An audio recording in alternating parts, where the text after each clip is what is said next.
சாந்தி. அவ்யக்த சமிகை 14 செப்டம்பர் 2024. இன்றைய பகவானுடைய மகா வாக்கியம், वर्तमान विश्व में चारों ओर इच्छाएं बढ़ रही हैं। इच्छाओं के वश आत्माएं परेशान हैं। इसलिए आप बच्चे अपने बेहद की वैराग्य वृत्ति द्वारा उन आत्माओं में भी वैराग्य वृत्ति फैलावो। தற்சமய நேரத்தில் உலகத்தில் நாலாபுறங்களிலும் ஆசைகள் என்பது அதிகரித்துக் கொண்டிருக்கின்றது. மனித ஆத்மாக்கள் பலவிதமான எதிர்பார்ப்புகள், பலவிதமான ஆசைகளோடு வாழ்ந்து கொண்டிருக்கிறார்கள். ஆசைகள் வசப்பட்டிருக்கக்கூடிய ஆத்மாக்களாக இருப்பதன் காரணத்தினால் அவர்கள் ஒரே குழப்பத்தில், துக்கத்தில் இருக்கிறார்கள்.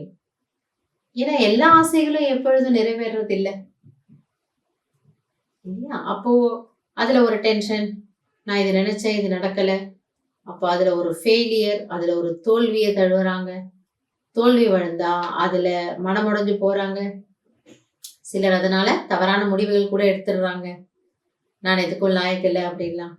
அதனால பாபா என்ன சொல்றார், உலகிய மனிதர்கள் ஆசையின் வசப்பட்டு இருப்பதால், அந்த ராவனுடைய பிடியில இருக்கிறதுனால ரொம்ப துக்கத்துல இருக்கிறாங்க. அதனால் குழந்தைகளாகிய நீங்கள் இப்போது உலகத்தில் எல்லைக்கப்பாற்பட்ட வைராகிய விருத்தி, உள் உணர்வு, அதை பரப்புங்கள். ஏன்னா எப்படிப்பட்ட வாயுமண்டலத்தை நாம எல்லாரும், பாபா குழந்தைங்க நம்ம எல்லாரும் சேர்ந்து உருவாக்குறோமோ, அந்த ஒரு வாயுமண்டலத்தினுடைய தாக்கம் பிற ஆத்மாக்கள் மேல வரும். சோ அப்ப எல்லையற்ற வைராகியம்னா என்ன? நாம எதையும் வெறுத்து ஒதுக்குறது இல்லை, அது நிச்சயமாக கிடையாது. ஆனால் நான் ஆத்மா, எனக்குள்ள நான் திருப்தியா இருக்கேன், மகிழ்ச்சியா இருக்கேன். சோ அந்த ஒரு திருப்தி, அந்த ஒரு மகிழ்ச்சி, அதனால எனக்கு எதன் மீதும் ஒரு கவர்ச்சியோ ஒரு ஈர்ப்போ கிடையாது. அதுதான் எல்லையற்ற வைராகியம். இப்ப நம்ம இந்த நிலையில இருந்தோம்னா உலகிய ஆத்மாக்களுக்கும் அது மிகவும் பெரிய ஒரு உதவியா இருக்கும். அவங்களும் திருப்தியான மனநிலைய அனுபவம் செய்வாங்க. आपके वैराग्य वृत्ति के वायुमंडल के बिना आत्माएं सुखी शांत बन नहीं सकती, परेशानी से छूट नहीं सकती. அப்ப பாபா சொல்றாரு, நீங்க எல்லாம் ரொம்ப முக்கியமான ஒரு ரோல் பிளே பண்றீங்க.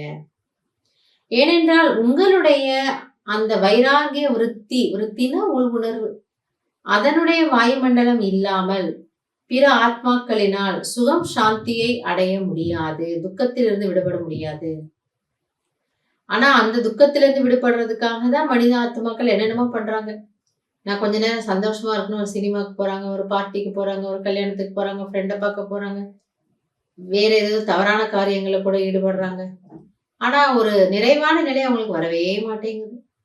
ஏன்னா சொல்யூஷன், அதற்கான நிவாரணம் எங்க இருக்கா? நம்மிடம் இருக்கிறது.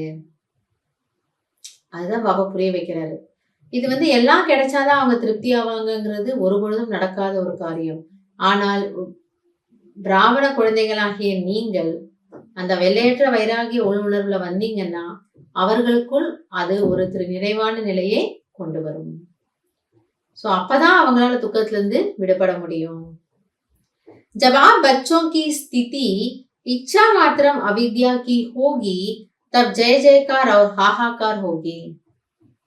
எனவே எப்போது குழந்தைகளாகிய உங்களுடைய ஸ்திதி ஆசை என்றால் என்னவென்று அறியாத நிலையில் வருகின்றதோ, அப்பொழுது உலகத்தில் முரசு, வெற்றி முரசு ஒலிக்கும் மற்றும் மாற்றத்திற்கான வேலைகள் நடைபெறும்.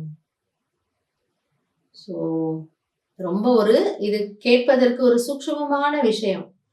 நான் ஒருத்தர் சரியாயிட்டேன்னா உலகம் மாறிடுமா? பாபா சொல்றாரு, ஆமாம், நாம எல்லோருமே பாபாவினுடைய வலதுகரங்கள், ரைட் ஹேண்ட். அந்த 1000 கைகள்ல நானும் ஒரு கை. அப்ப இந்த ஒரு கை ரெடியானா தானே மற்ற கைகளும் ரெடியாகும். சோ எல்லாருமே அந்த கை ரெடியா, இந்த கை ரெடியானா யாரு ரெடி ஆவாங்க?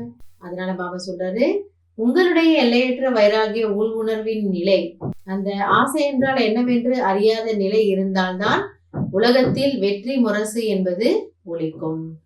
எனவே வெகு சீக்கிரம் நாம் தயாராகி அந்த ஒரு நல்ல ஒரு மாற்றத்தை கொண்டு வருவதற்கு நிமித்தமாக ஆகலாம். நல்லது. ஓம் சாந்தி.